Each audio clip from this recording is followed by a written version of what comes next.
Suman High School number 5, Standard 10, Subject English, Unit number 6, I love you teacher. विद्यार्थी मित्रांनो, ह्या युनिटमध्ये आपण हेलन केलर यांच्याविषयी माहिती पाहणार आहोत.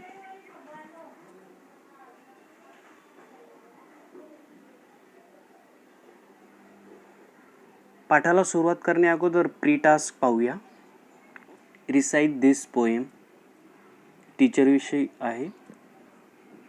हेलन केलर यांच्या आयुष्यामध्ये टीचर किंवा शिक्षकांनी कशा प्रकारे महत्त्वाची भूमिका बजावली आणि त्यांनी आपलं जीवन कशा प्रकारे सुधरवलं त्याविषयी हा पाठ आहे. त्या अगोदर हा प्री टास्क पाहूया. एक पोएम आहे छोटीशी टीचरविषयी, शिक्षकांविषयी.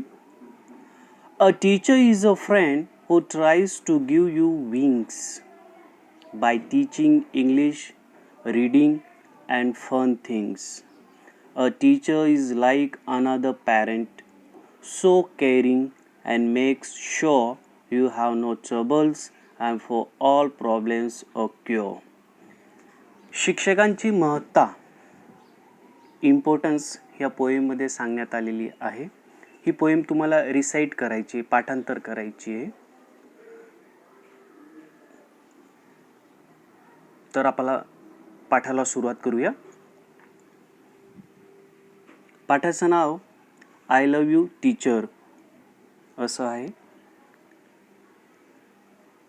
Helen Keller became deaf and blind Wien she was very young. Helen Keller खूपच लहान होत्या तेव्हा त्या बहिरी आणि अंध झाल्या होत्या. Since she was deaf she did not learn to speak. बहिरी झाल्यामुळे ती बोलणे शिकली नव्हती. So her parents were extremely worried. म्हणून तिचे पॅरेंट्स फारच चिंतेत होते, वरीड होते. Then they found Miss Sullivan a teacher for the deaf and blind. नंतर त्यांना मिस सुलिवन या शिक्षिका मिळाल्या की खास त्या शिक्षिका डीफ अँड ब्लाइंड विद्यार्थ्यांसाठी शिकवत असायच्या. डीफ अँड ब्लाइंड विद्यार्थ्यांसाठी.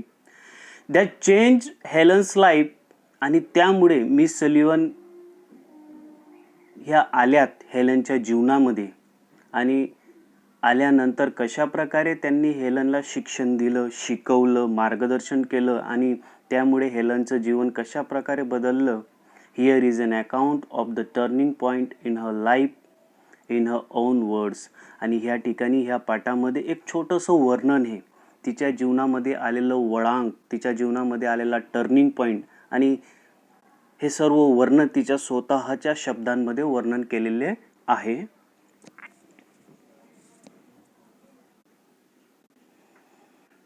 I still remember that morning of the year 1887. 1887ची ती सकाळ अजूनही मला आठवते. हेलन म्हणते.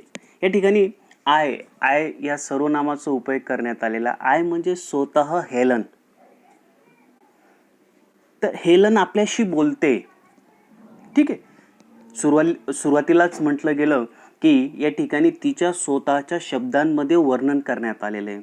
तर हेलन सांगते की 1887ची ती सकाळ अजूनही मला आठवते. I was just 7 years of age then. त्यावेळेला माझं वय फक्त 7 वर्षाचं होतं. My teacher Annie Sullivan came to our house that day. आणि माझी शिक्षिका ॲनी सुलिवन त्या दिवशी माझ्या घरी आलेल्या होत्या. Next day she led me into her room and gave me a doll. दुसऱ्या दिवशी ते मला त्यांच्या रूममध्ये घेऊन गेलेत आणि एक छोटीशी बाहुली दिली.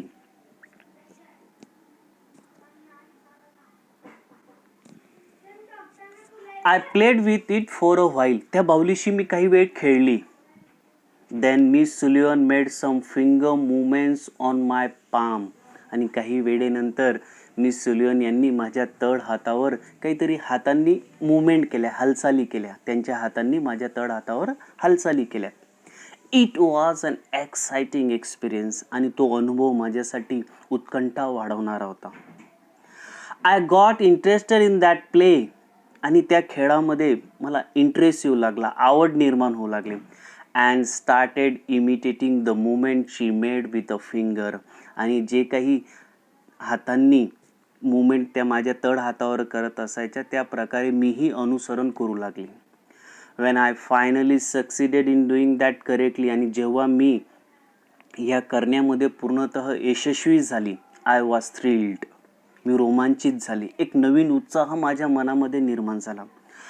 I did not know that I was spelling DOLL. आणि मला माहीत नव्हतं की अशा ह्या ॲक्टिव्हिटीमध्ये, अशा ह्या हालचालीमध्ये मला मिस सुलिव्हन डॉलची स्पेलिंग शिकवत होते, हे मला नंतर माहीत पडलं.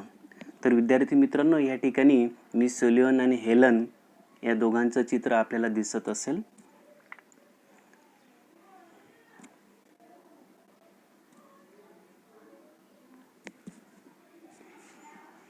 Some days later we were walking in our garden. काही दिवसानंतर आम्ही दोघंजण गार्डनमध्ये चालत होतो.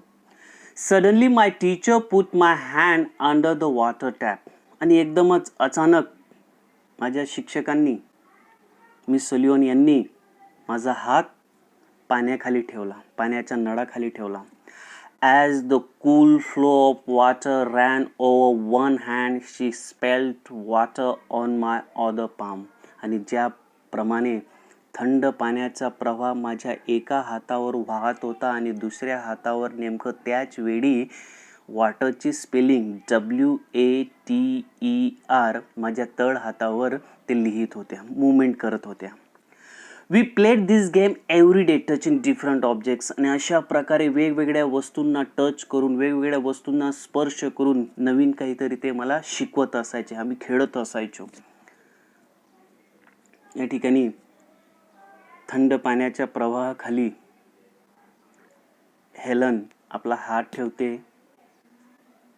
विद्यार्थी मित्रांनो, हेलन जवळजवळ बहिरी, आंधळी आणि सोबत मुकीही होती, बोलताही येत नव्हतं. आता कल्पना करा की अशी व्यक्ती की ज्या व्यक्तीला काहीच माहीत नाही आणि आईवडिलांसाठी ती हेलन एक निर्जीव वस्तू समान होती. कारण की बोलता येत नव्हतं, ऐकता येत नव्हतं, पाहता येत नव्हतं हेलनला. आणि अशा प्रकारे हेलनच्या जीवनामध्ये पूर्णतः अंधार पसरलेला होता. पण ॲनी सुलिव्हन हेलनच्या जीवनामध्ये आल्यात आणि हळूहळू वेगवेगळ्या पद्धतीने हेलनला शिकवलं, निष्ठापूर्वक शिकवलं आणि त्यानंतर हळूहळू हेलनचं जीवन बदललं.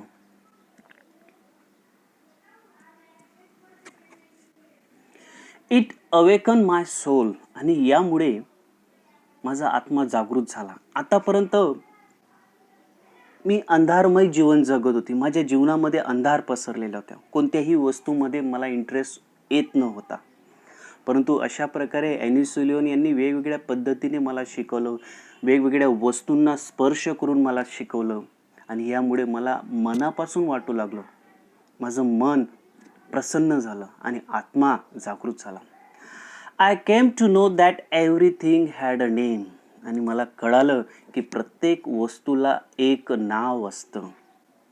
विद्यार्थी मित्रांनो, आतापर्यंत हेलन ज्याही वस्तूंना टच करत असायची, तर होऊ शकतं ती वस्तू फक्त ती अनुभवत असायची, फील करत असायची, परंतु त्या वस्तूला नेमकं काय म्हणतात हे माहीत नव्हतं. आणि ते माहीत झालं ॲनी सुलिव्हन आल्यानंतर. म्हणूनच हेलन म्हणते की I came to know that everything had a name. मला माहीत पडालं की प्रत्येक वस्तूला नाव असतं. नाव each name gave birth to a new thought. आणि आता प्रत्येक नाव एक नवीन विचाराला जन्म देऊ लागलं. बरोबर ना? आता विचार करा, अशी व्यक्ती की ज्या व्यक्तीने काही पाहिलेलं नाही, ऐकलेलं नाही, फक्त स्पर्श केलेला आहे. स्पर्श करताना ती वस्तू कोणती हे माहीत नव्हतं, परंतु आता ती सांगते की स्पर्श केल्यानंतर मला कळालं की नाव असतं. आणि नाव असतं, मग नावाने एक नवीन विचार जन्माला येऊ लागला. आता समजा डस्टर असेल किंवा ब्लॅकबोर्ड असेल किंवा बुक असेल, फ्लावर असेल. आता फ्लावर काय असतो, कुठे असतं, कुठे उगतं, काय काम करतं वगैरे वगैरे, अशा प्रकारचे विचार जन्म देऊ लागलेत. Every object I touch seem to throb with life. आणि प्रत्येक वस्तूंना मी स्पर्श करत असायचे, जिवंतपणा वाटत असायचा. आहा, I was connected with the world through all the words. आणि मी शब्दांबरोबर या जगाशी जुळली गेली. या ठिकाणी नॅचरल वस्तू दिसतील तुम्हाला. Tree, hill, mountain, flower, river, प्रत्येक एक नॅचरल ऑब्जेक्ट आहे, वस्तू आहे, त्यांना नाव आहे. ठीक आहे.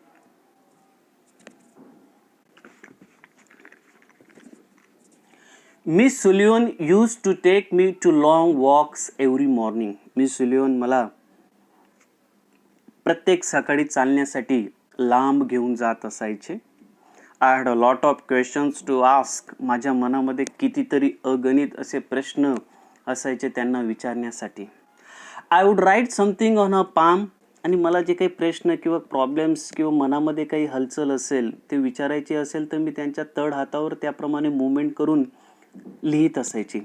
अँड इन टर्न, आणि त्या बदल्यामध्ये she would talk into my palm as people talk into a baby's ear. आणि त्या बदल्यामध्ये त्या माझ्या तळ हातावर लिहित असायच्या जसं ते सांगतायत, आणि अशा प्रकारे की जसं लहान मुलाच्या कानामध्ये सांगितलं जातं त्याप्रमाणे ते माझ्या तळ हातावर लिहित असायच्या, मुवमेंट करून, हालचाल करून.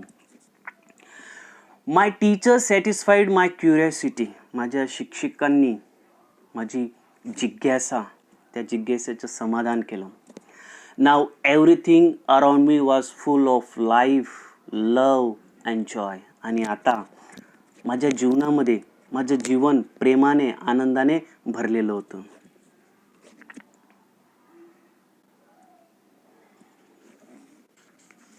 The second stage of learning was more difficult.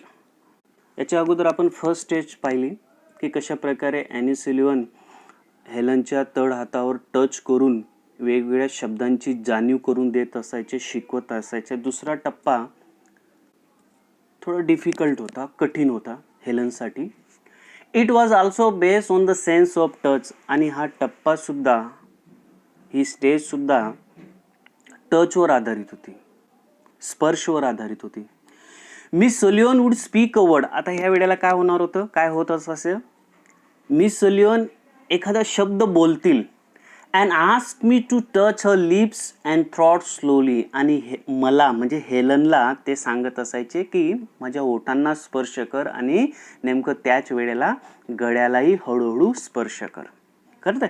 म्हणजे मिस सुलिवन काय करत असायचे, एखादा शब्द बोलत असतील, बोलायचे, आणि नेमकं त्यावेळेला हेलन मिस सुलिवन यांच्या ओठांना आणि गळ्याला स्पर्श करत असायचे. I learned to speak through the movements of the lips and the vibration in the throat. आणि अशा प्रकारे या स्टेजमध्ये ह्या पद्धतीने हेलन ओठांच्या हालचालींनी व गळ्यातील व्हायब्रेशनने किंवा गळ्यातील कंपनाने शिकली, बोलणं शिकली. या ठिकाणी दिसत असेल मिस सुलिवन कशा प्रकारे हेलनला शिकवतायत.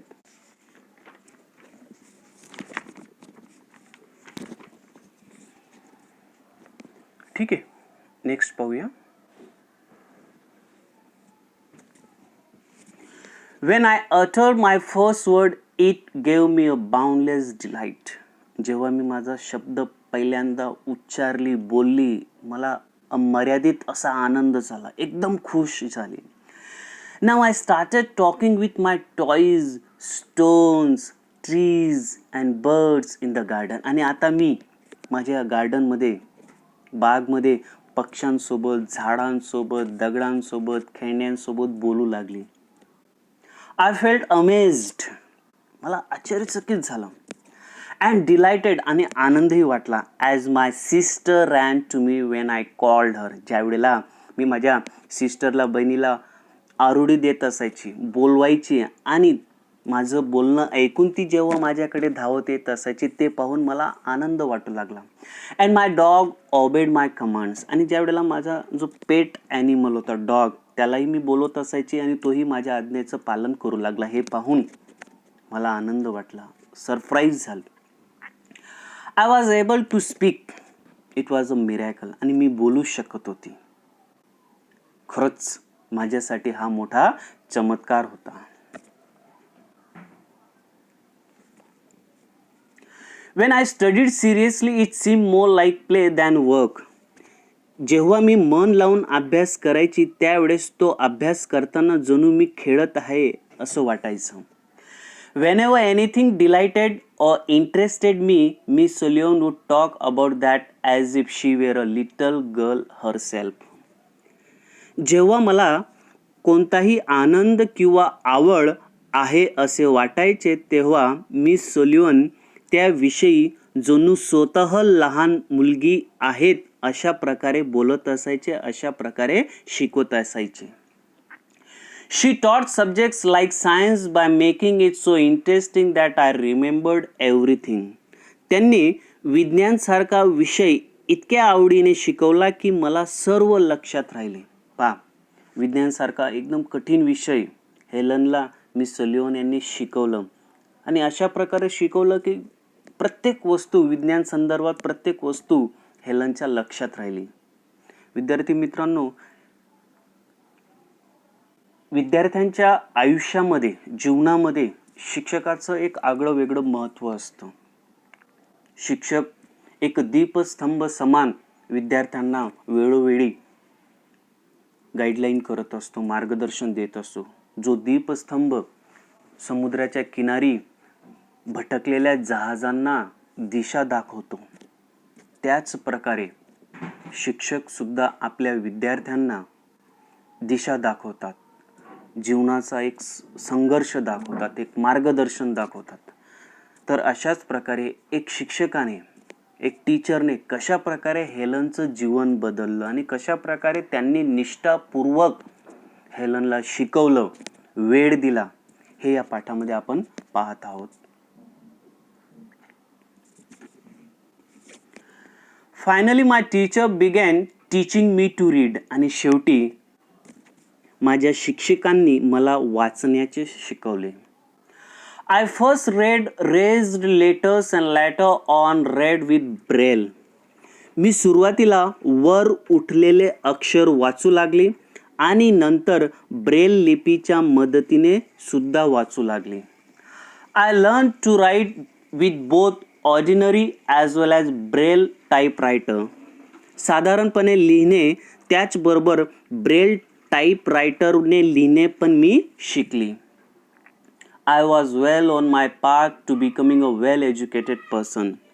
सुशिक्षित व्यक्ती बनण्याच्या पथावर मी चांगले करत होती. म्हणजे जो हा मार्ग होता एक चांगलं बनण्याचं, सुशिक्षित बनण्याचं, त्या मार्गावर, त्या पथावर माझा प्रवास चांगल्या पद्धतीने चालत होता. I was provided all the possible opportunities to develop my abilities and I made the maximum use of them.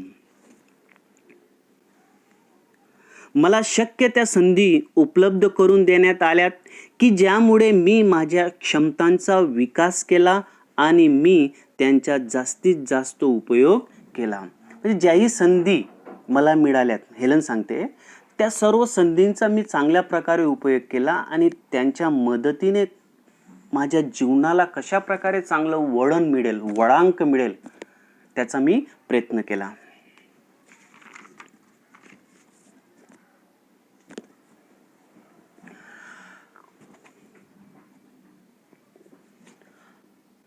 I developed great confidence and I even visited the President Cleveland at the White House.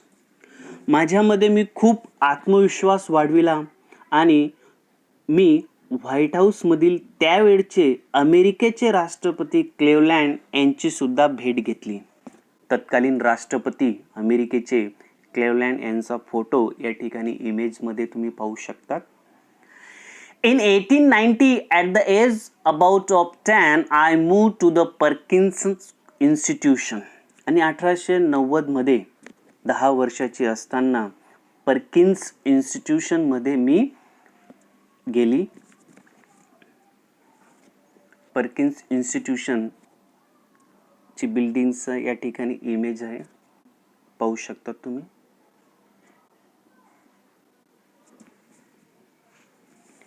Here my teacher Annie Sullivan continued to teach me. या ठिकाणी माझ्या शिक्षिका any Sullivan मला सतत शिकवू लागल्यात. I could make friends with other blind children here.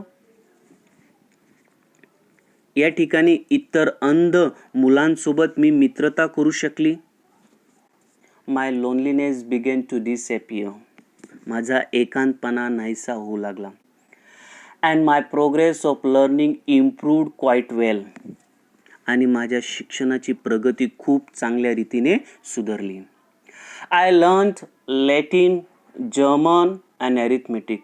या ठिकाणी मी लॅटिन भाषा शिकली, जर्मन भाषा शिकली आणि अंकगणितसुद्धा शिकली. अरिथमेटिक म्हणजे अंकगणित. या ठिकाणी तुम्ही पाहू शकता इमेजमध्ये.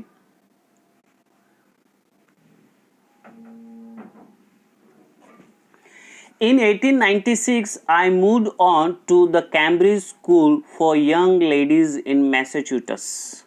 1896 मध्ये मी मॅसेच्युसेट्समधील कॅम्ब्रिज स्कूल फॉर यंग लेडीजमध्ये गेली. This was really a great achievement for a lady like me who was blind, deaf, and could barely produce sounds for communication.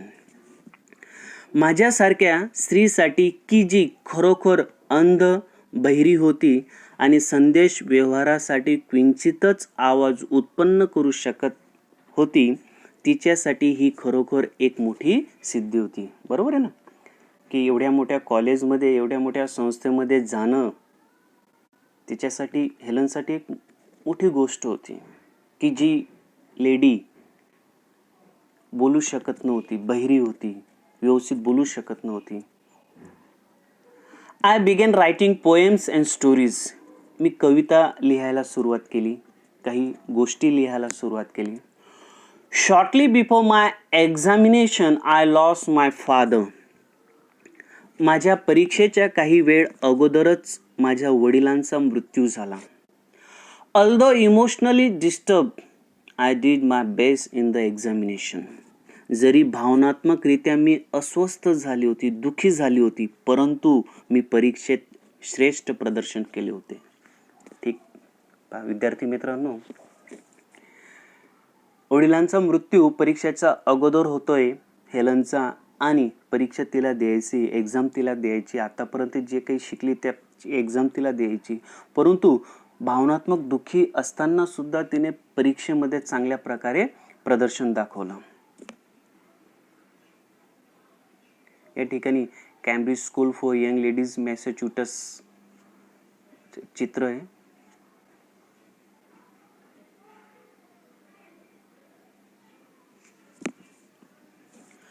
My teacher could not accompany me to the examination hall. माझ्या शिक्षिका माझ्यासोबत परीक्षा खंडमध्ये जाऊ शकल्या नाहीत. There a teacher spelled out the question in my hand and I typed out the answers. तेथे एक शिक्षक माझ्या हातावर लिहित आणि उत्तर म्हणून टाईप करत असायचे. म्हणजे मला त्या ठिकाणी माझ्या एका तळ हातावर त्या शिक्षिका जो काही प्रश्न असायचा तो प्रश्न टाईप करून देत असायचा आणि तो समजून मला त्याचं उत्तर म्हणून सुद्धा मला टाईप करत असायचं किंवा स्पर्श करून मला लिहून द्यावं लागत असायचं. When the result was declared, जेव्हा परिणाम जाहीर झाला, घोषित झाला, I was so full of Joy.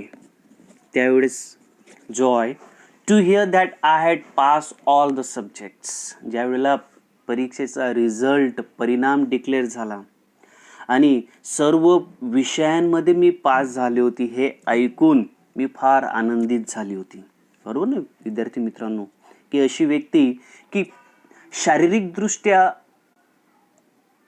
अक्षम्य आहे, असमर्थ आहे, तरी सुद्धा आलेल्या संकटांवर मात करून तिने परीक्षा दिली आणि त्या परीक्षेमध्ये सर्व विषय ती पास झाली.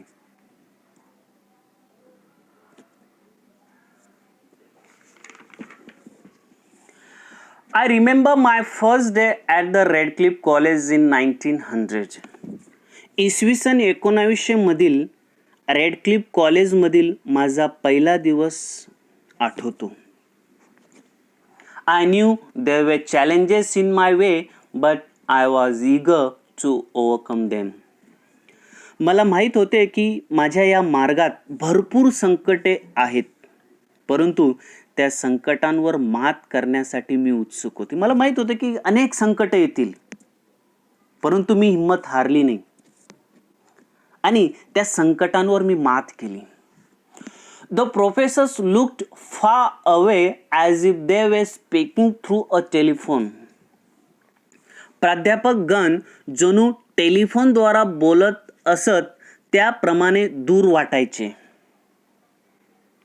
The lectures were spelled into my palms as rapidly as possible. व्याख्यानं शक्य तितक्या जलदरित्या माझ्या तळ हातावर लिहिले जात असायचे. I would note down whatever I remembered when I went back home. आणि घरी आल्यानंतर जेही मी शिकलेली असेल कॉलेजमध्ये, वर्गामध्ये, जेही मला आठवत असायचं मी त्यांची नोंद करून ठेवत असायची.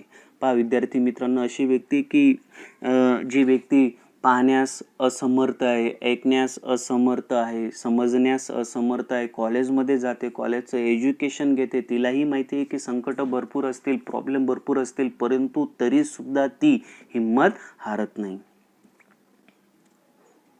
या ठिकाणी रेडक्लिफ कॉलेजचं एक चित्र आहे.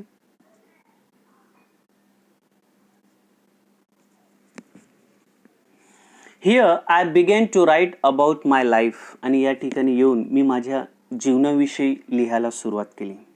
I wrote the story both in braille and on a normal typewriter. आणि या ठिकाणी दोघं पद्धतीने, ब्रेलच्याही पद्धतीने आणि नॉर्मल टाईपरायटर असं त्याही पद्धतीने मी गोष्टी किंवा माझी स्टोरी लिहायला सुरुवात केली. या ठिकाणी विद्यार्थी मित्रांनो, ब्रेल लिपी जी अंधजन किंवा दिव्यांग यांच्यासाठी मदतरूप असते, त्याचे चित्र या ठिकाणी दिलेले आहे. आणि दुसऱ्या इमेजमध्ये हेलन टाईपरायटरवर काहीतरी टाईप करते. ब्रेल अल्फाबेट कसे असतात, ए कसा असतो त्यांच्यासाठी 6 सर्कल दिलेले आहेत, 6 वर्तुळ दिलेले आहेत आणि 6 वर्तुळांपैकी 2-2च्या ग्रुपमध्ये वर्तुळ दिले, 2 त्याच्याखाली 2 त्याच्याखाली 2 म्हणजे 6 झालेत. आणि त्याच्यावर ए, तो ए कसा असतो, 6 मधला जे 6 वर्तुळ आहेत त्या 6 वर्तुळामधला पहिला वर्तुळ डार्क केलेला आहे, आलं लक्षात, म्हणजे ए. नंतर बी कसा असतो, ब्रेल अल्फाबेटचा, ब्रेल लिपीचा 6 वर्तुळांमध्ये पहिला, दुसरा आणि तिसरा, म्हणजे पहिला आणि तिसरा डार्क केलेला आहे, म्हणजे तो बी. सी कसा असतो त्यांचा, पहिला आणि दुसरा डार्क केलेला आहे, तिसरा, चौथा, 5वा, 6वा कोरा आहे, डार्क केलेला नाही. म्हणजे पहिला आणि दुसरा जो डार्क केलेला म्हणजे त्यांच्यासाठी काय असतो, तो सी. ठीक. The story of my life was edited by John Macy. The story of my life ही त्यांची आत्मकथा आहे आणि ही आत्मकथा जॉन मेके यांनी संपादित केली. The writing was published in a magazine in 1903. इसवी सन 1903 मध्ये एका मॅगझिनमध्ये हे लेखन कार्य प्रकाशित झाले. And I was paid for it. आणि त्यासाठी मला काही रक्कम देण्यात आली. हेलन सांगतायत की the story of my life ही माझी आत्मकथा जॉन मेके यांनी संपादित केली आणि या आत्मकथेचं काही लिखाण एका मॅगझिनमध्ये 1903 मध्ये पब्लिश झालं, प्रकाशित झालं आणि त्यासाठी त्या मॅगझिनच्या मालकांकडून किंवा त्या मॅगझिनच्या ऑफिसकडून मला काही रक्कम देण्यात आली. We the blind are as indebted to Louis Braille as mankind is to Gutenberg. आम्ही अंध व्यक्ती ज्याप्रमाणे लुईस ब्रेलचे ऋणी आहोत, त्याचप्रमाणे सर्व मानवजात गुटेनबर्ग यांचा ऋणी आहे. ठीक आहे विद्यार्थी मित्रांनो, आता या ठिकाणी the story of my life Helen यांची आत्मकथा आहे. त्यांचं पुस्तकचं मेन फ्रंट कव्हर आहे. सेकंड इमेजमध्ये तुम्ही पाहणार लुईस ब्रेल यांनी, की ज्यांनी अंध व्यक्तींसाठी ब्रेल लिपीचा शोध लावला आणि तिसऱ्या इमेजमध्ये तुम्ही गुटेनबर्ग यांना पाहणार की ज्यांनी प्रिंटिंग मशीनचा शोध लावला. म्हणूनच हेलन म्हणते की आमच्यासारख्या अंध व्यक्तींनी लुईस ब्रेलचा ऋणी मानावं आणि सर्व मानव समाजाने कुणाला ऋणी मानावं? गुटेनबर्ग यांना. कारण की गुटेनबर्ग यांच्या प्रिंटिंग प्रेसमुळेच किंवा प्रिंटिंग मशीनचा जो शोध त्यांनी लावला की त्याच्यामुळेच आज आपण पुस्तकांमध्ये लिहिलेले अक्षर वाचतो. ठीक आहे.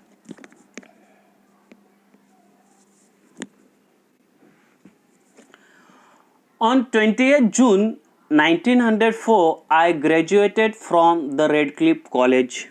28 जून 1904 या दिवशी मी रेडक्लिफ कॉलेजमधून स्नातक झाले, ग्रॅज्युएट झाले. I felt proud that I became the first deaf blind person to earn a Bachelor of Arts degree. मला गर्व वाटला की मी पहिली अंध बहिरी व्यक्ती कला शाखेतील पदवीधर बनली. आणि विद्यार्थी मित्रांनो, कदाचित तुम्हाला माहीत नसेल, परंतु हेलन जगातील पहिली अशी व्यक्ती आहे की ती ग्रॅज्युएट आहे. अंध व्यक्तींमध्ये पहिली व्यक्ती हेलन आहे की ती ग्रॅज्युएट आहे, म्हणजे कॉलेजचं एज्युकेशन पूर्ण केलेलं आहे. I began to feel that I must educate people on ways to help the blind. मला वाटू लागले की मी अंध व्यक्तींना शिक्षण द्यावे. My prime goal in my life was to spread awareness regarding the poor, neglected state of the blind. आणि माझ्या जीवनाचं प्रमुख ध्येय अंधजनांची शक्तिहीन आणि दुर्लक्षित स्थितीविषयी जागृती पसरविणे हा माझा जीवनाचा गोल ध्येय बनलं.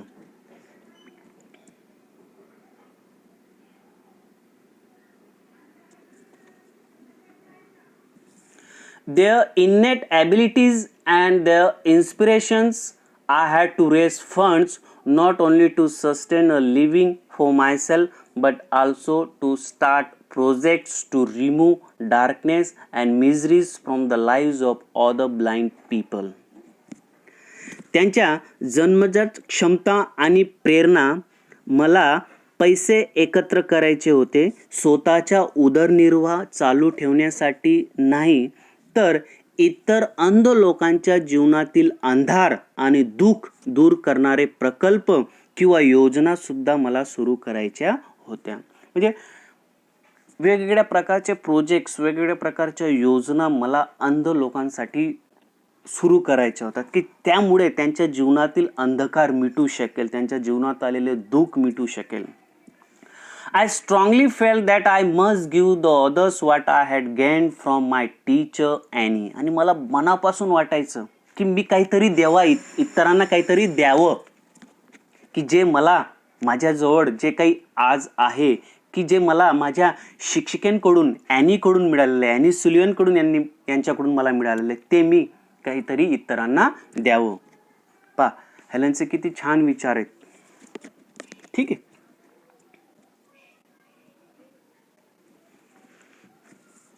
Then came a dark cloud in my sky.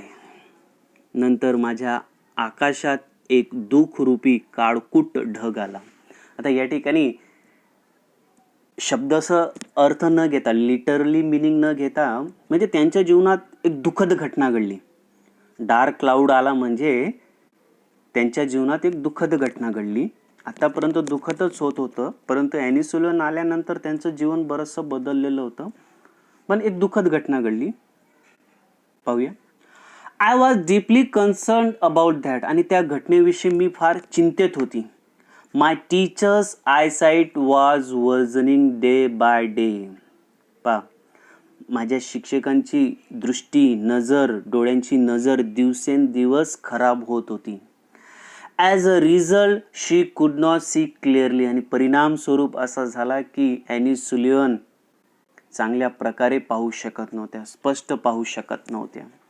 She was brave enough to fight against a problem. परंतु त्या इतक्या बहादूर होत्या की जी काही समस्या येत होती त्या समस्यांना ते सामोरं जात होते, त्या समस्यांसमोर ते लढत होते.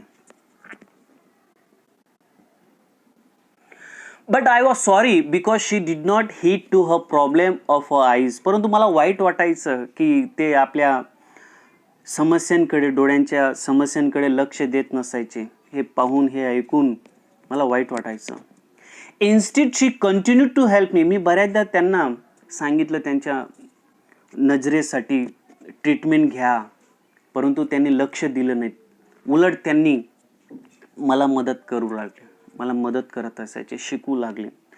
At last my teacher loss her eyesight completely and became blind by the year 1935. आणि शेवटी माझ्या शिक्षिकांची दृष्टी पूर्णतः नाहीशी झाली, आंधळ्या झाल्यात 1935 मध्ये.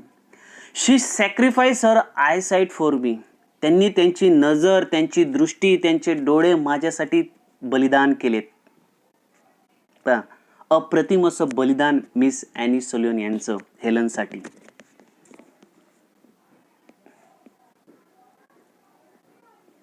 What a great sacrifice it was. किती महान बलिदान होतं ते. If she had not supported and encourage me to learn. जर त्यांनी मला सपोर्ट केला नसता, मदत केली नसती किंवा मला प्रेरणा दिली नसती, प्रेरित केलं नसतं शिकण्यासाठी, I would not have enjoyed the beauty of the world. तर कदाचित जगाची सुंदरता, जगाचं जे सौंदर्य आहे ते मी पाहू शकली नसती, त्याचा आनंद घेऊ शकली नसती. I can not think myself apart from her. म्हणून मी त्यांना माझ्यापेक्षा भिन्न मानतच नाही. My heart always speaks I love you teacher. आणि म्हणून माझं हृदय नेहमी म्हणतं आय लव्ह यू टीचर. शिक्षिका, मी तुम्हाला प्रेम करते. ठीक आहे विद्यार्थी मित्रांनो, अपेक्षा करतो की हा पाठ तुम्हाला चांगल्या पद्धतीने समजला असेल. आणि या पाठामध्ये हेलनने कशा प्रकारे आपलं जीवन बदलवलं, खास करून गुरूंच्या मदतीने, टीचरच्या मदतीने, त्याविषयीचा हा एक छोटासा वृत्तांत आपण पाहिला, ते पण हेलनच्याच शब्दांमध्ये. ठीक आहे.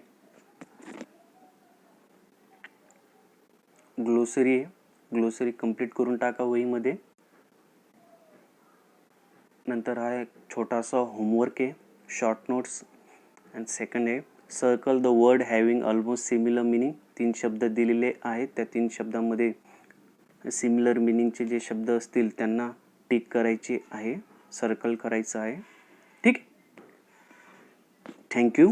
आभार.